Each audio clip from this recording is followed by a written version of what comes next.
how to change location in Microsoft OneNote. Hey everyone, welcome back to the channel. If you are new here, don't forget to hit the subscribe button and turn on the notification bell to not miss any updates.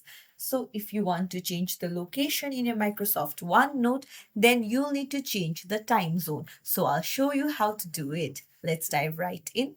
Open up any browser, head over to your Microsoft OneNote, and then once you have created a new notebook, you can see the gear icon in the top right. This will take you to settings.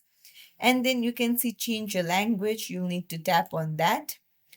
And something new will open up. You can see region at the bottom. You can see time zone. Just tap on it. And then tap on change time zone. And now here you can see various countries and their time zone. You just need to tap on the location that you want to change to, or you can even search it if you want to. Just tap on it and then hit select. And your location and time zone will be changed. So it's as simple as that. If you found this tutorial helpful, don't forget to like and subscribe to our channel for more tips and tricks. Thank you for watching.